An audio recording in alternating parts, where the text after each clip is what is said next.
Hello everyone and welcome to my channel. Today we'll be making a trout or salmon with a green tea reduction. This is one of my absolute faves and I'm sure it won't disappoint you either. This recipe takes at least half an hour or less to make and uses very simple ingredients. Here I have a piece of trout. You can use salmon if you prefer salmon.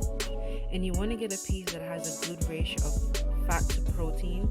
That way when it cooks, it's still juicy without being over dried.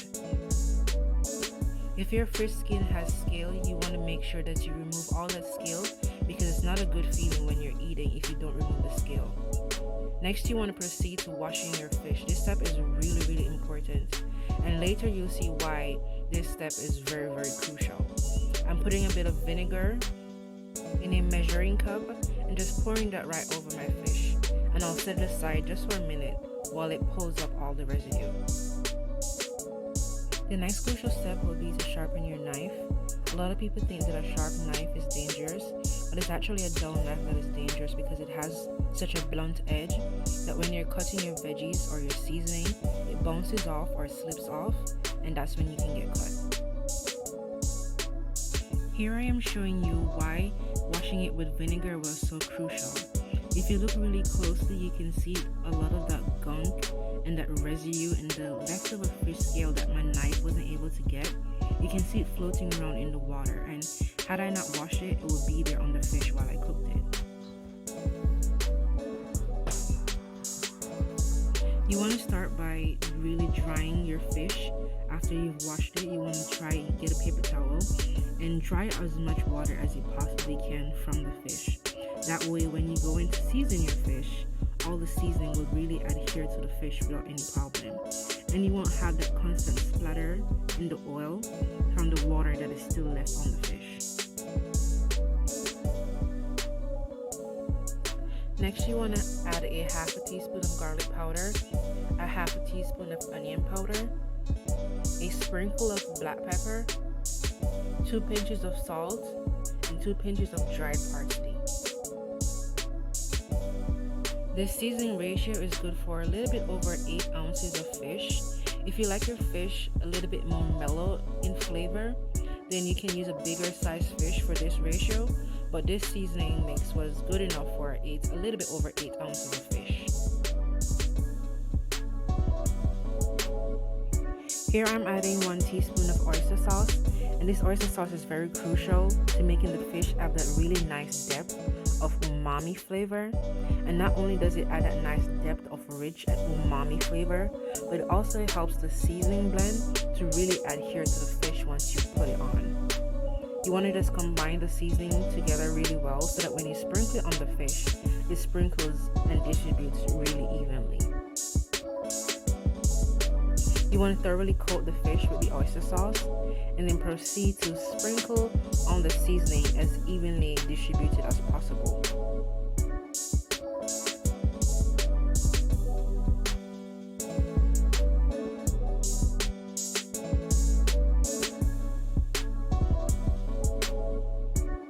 Next, you want to take your clean dry hands or gloves as I am doing, and really go in and pat that seasoning on, making sure it has really good contact with that fish. You want to try and get all sides so there isn't any spot that is lacking in seasoning and there isn't any spot that is too overly seasoned.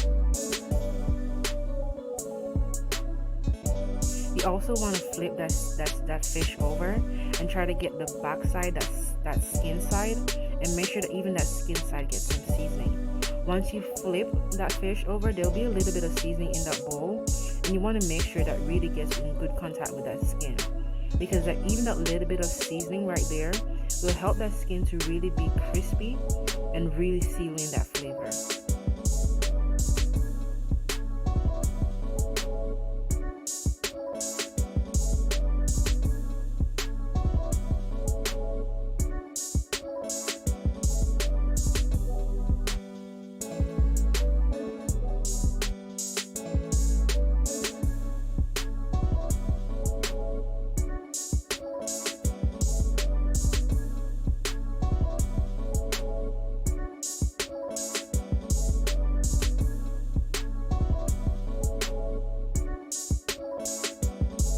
Next, you want to get a small piece of ginger, a large garlic clove, and a really good quality green tea bag.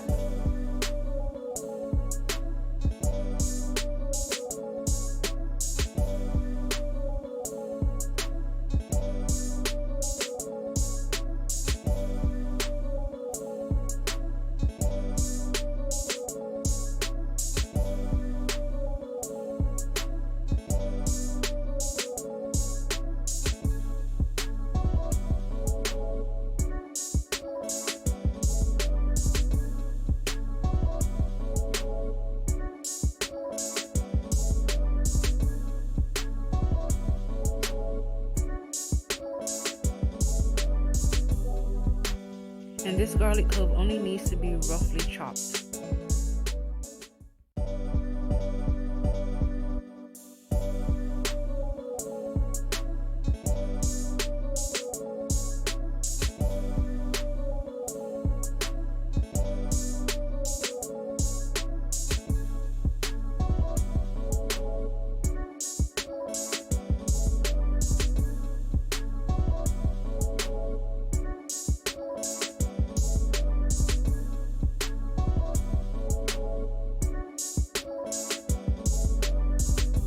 Here I have a stalk of scallion, and I find that the scallion is a lot more mellow and a lot more lighter in this dish as opposed to using onion. The onion can be a bit overpowering, but if you only have onion, you can just use a little bit because a little bit goes a long way. You just want to break the membrane of the scallion to release the flavors. No need to chop it. Here I have rice vinegar, brown sugar, and low sodium soy sauce. I recommend you using low sodium soy sauce because normal soy sauce is really high in salt, and this is a reduction. So once the sauce reduces, it'll be way too salty.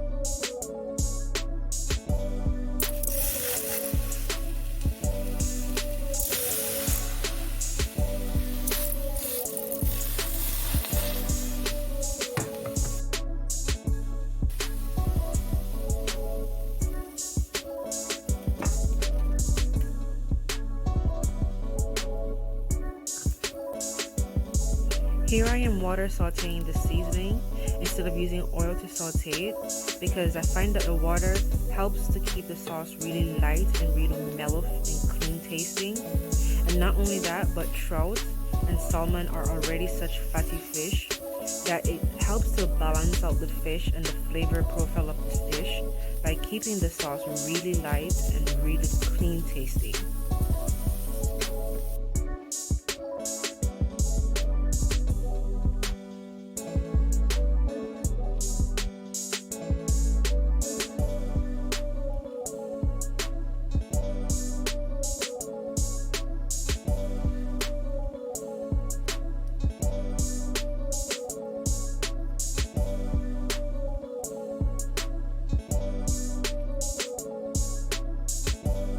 After sauteing for a few seconds, you want to add a half a cup of water and proceed to turn your heat down and low.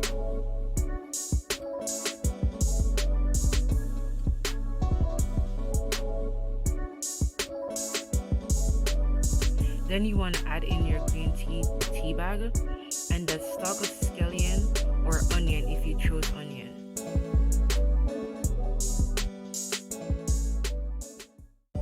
And you want to keep this on low heat because you don't want the little water that you put in to evaporate too quickly before the tea bag actually starts to steep. In the meantime, you want to put a pot of jasmine rice on to boil, and this step will help to make this dish come together even faster.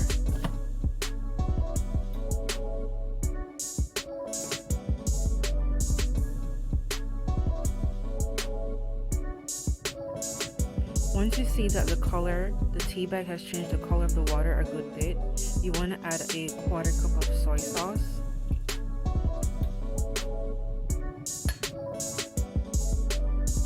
1 tablespoon of rice vinegar, and 1 packed tablespoon of brown sugar.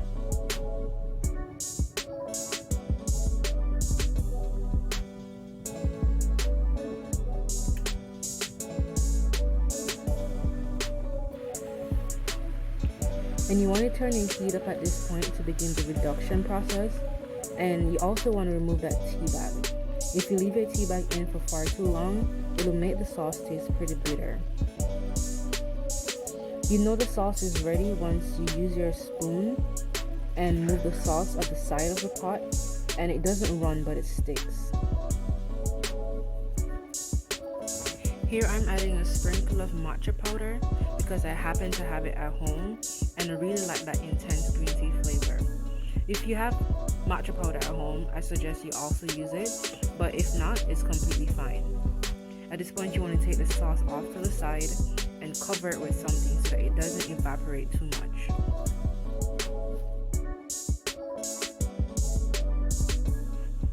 You want to then proceed with getting your large pot that you will be frying your fish in and adding a bit of oil and a little piece of butter to it and a little sprig of thyme and 1 clove of garlic. This really adds a lot of flavor to the oil, and that flavor would also penetrate the fish once you fry it. Once the garlic clove has gotten golden brown, you want to remove that garlic clove because if you leave it in the oil, it will burn.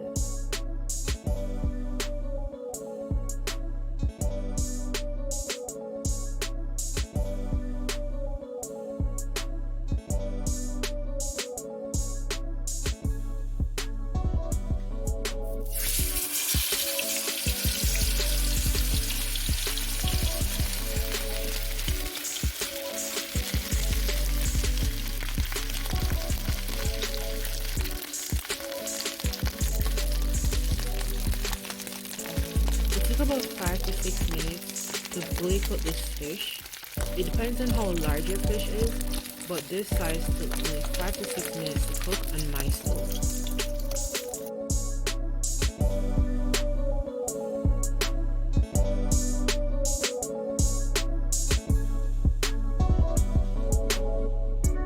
Here I'm demonstrating to you how to know when to flip your fish.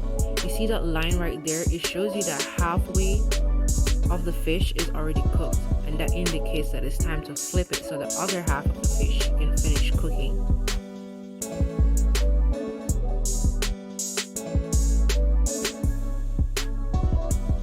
Once you flip your fish, I recommend that you get a spoon and you just want to just gently ladle on that oil, that hot oil, onto that surface of the fish that wasn't able to make full contact with that oil, because this really helps to intensify that crispiness and that crunch.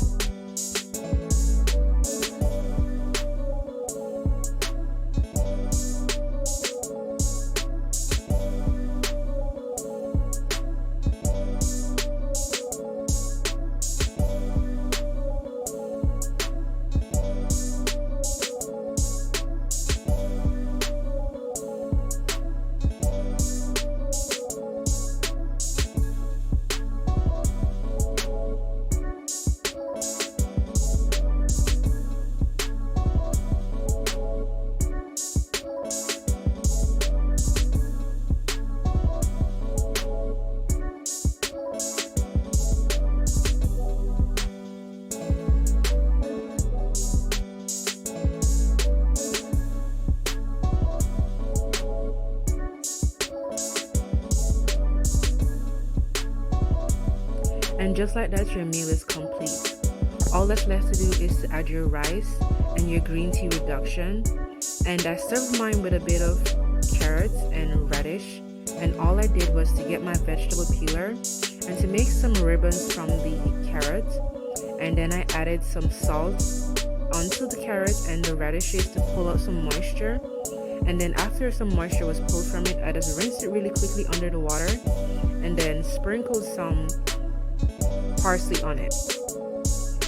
This meal came together so quickly and so easily, and I used minimal ingredients and it was so delicious. This is the type of meal that is perfect not just for the weekdays but on special occasions.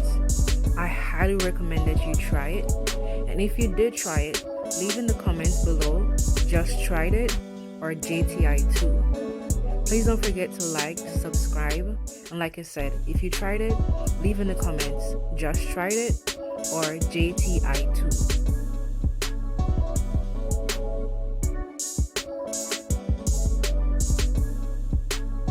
Looking forward to hearing from you guys in the next video. Until then, stay healthy, stay motivated, and stay resilient.